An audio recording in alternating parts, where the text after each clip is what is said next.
નડિયાદની અમદાવાદી બજાર વહોરવાડમાંથી નકલી ચલણી નોટો બનાવતા 2 લોકો ઝડપાયા। નડિયાદ શહેરમાંથી નકલી ચલણી નોટો બનાવવાનું કૌભાંડ ખેડા એસઓજીની ટીમે ઝડપ્યું। નડિયાદમાં એસઓજીએ 1 લાખ બનાવટી નોટો ઝડપી। પેપર પર પ્રિન્ટ કરતા 15 દિવસમાં જ પોલ ખુલી ગઈ। 500ના દરની 135 નંગ, 200ના દરની 168 નંગ, 100ના દરની 25 નંગ ડુપ્લિકેટ નોટો બનાવતા ઝડપાયા। Story report by Nandlal Bhanushali.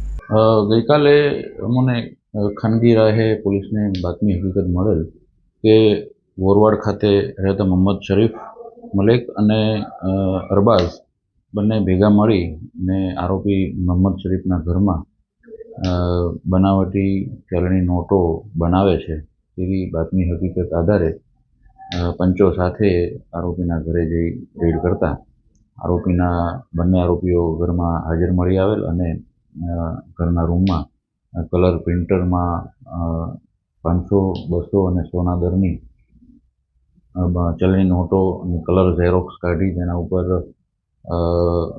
Colour સેલોટાઈપ જે આવે છે તેની કટિંગ કરી અને થ્રેડ બનાવી અને બનાવટી ચલણી નોટો મળી આવેલ જે કુલ 328, 500ના, 200ના અને 100ના દરની નોટો 1,03,600ની કિંમત જેની થાય છે અને આ નોટો બનાવવા માટેના સાધનો colour printer, paper, plane papers, paper cutter અને અન્ય ચીજ વસ્તુઓ મળી 7,500ના મુદ્દામાલ સાથે રેડ દરમિયાન પકડાઈ ગયેલ।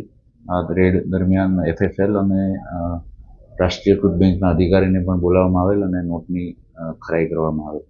આરોપીઓ એક નામ છે મોહમ્મદ શરીફ ઉર્ફે શાહુ મહેબૂબભાઈ મલેક ને વોરવાડ નડિયાદ ખાતે રહે છે અને બીજો આરોપી છે અરબાઝ ઉર્ફે અબુ અયુબભાઈ અલાદ એ ભાગોળ મરીડા ભાગોળ ખાતે રહે છે।